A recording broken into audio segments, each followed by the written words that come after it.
Television licence is not a tax, by the way, Deputy. You don't want to pay for anything. You feel that everybody should pay for something else other than you. There's more to running a public service than a megaphone. The TV licence is a regressive, unjust tax.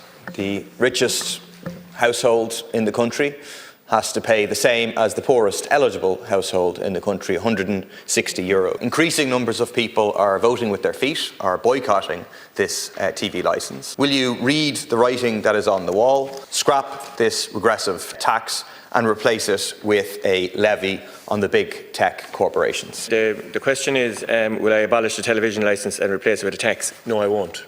So that's the end of that. I have no notion of doing it.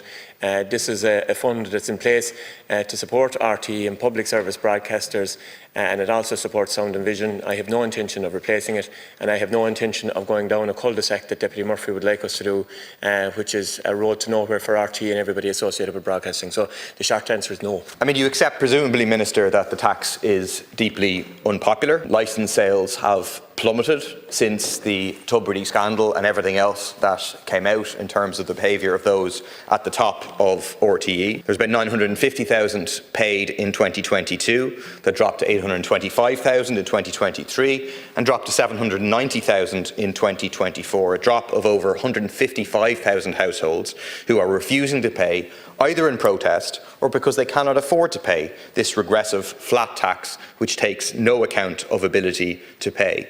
I suspect that RTE's appalling coverage of the genocide in Gaza has contributed to the further drop in people buying TV licences, when RTE often continues to use a both sides framing of what is a horrifically asymmetrical conflict, using terminology like Hamas-run health ministry and providing platforms for representatives of the genocidal Israeli state. Well, I'm here to answer questions in regard to communications, so I'll answer the question with regard to communications. There wasn't really a question there last Concorla in the second contribution, and my position remains the same. The television licence is not a tax, by the way, Deputy. I don't see that reference is anywhere in the legislation, so I don't know where you drew that rabbit out, what hat you drew that rabbit out of. And it's an important funding mechanism for RTE, and you'll be the very first person out in RTE protesting if the government was to in any way reduce funding to RTE. So you want your cake and eat it. And on this, I'm not going to go down, as I say, that cul-de-sac where you just want to erode the tax base of every element of public expenditure and of revenue generating in this country, because you seem to think that there's a phantom entity out there that can pay for everything bar yourself. That's the way you operate. But in a real world of a constitutional democracy, that's not the way things work. And maybe if you ever get the opportunity to spend a day in government, you'll realise that. Sir might tell us if he considers that all the countries across Europe that have abolished TV licences, are they not constitutional democracies? Is the test of being a constitutional democracy having a TV licence, Minister? You might clarify that. I presume you're aware that just over a third of funding for RTE, for public service broadcasting, comes from the TV licence. So it isn't even a majority of where funding comes from.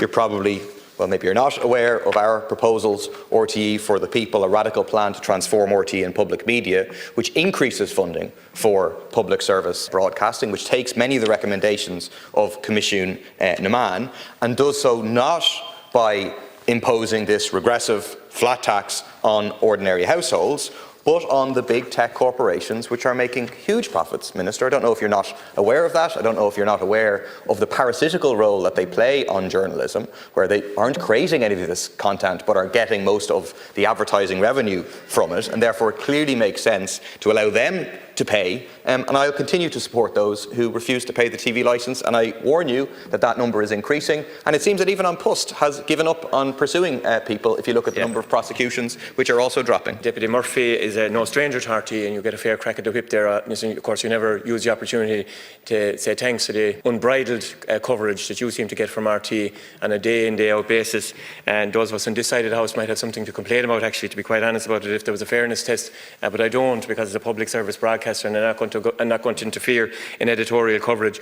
But Deputy, you have farm in this space. Look, you don't want to pay for anything. You feel that everybody should pay for something else other than you, and you're entitled to start whatever campaign it is you want to start to undermine another public service.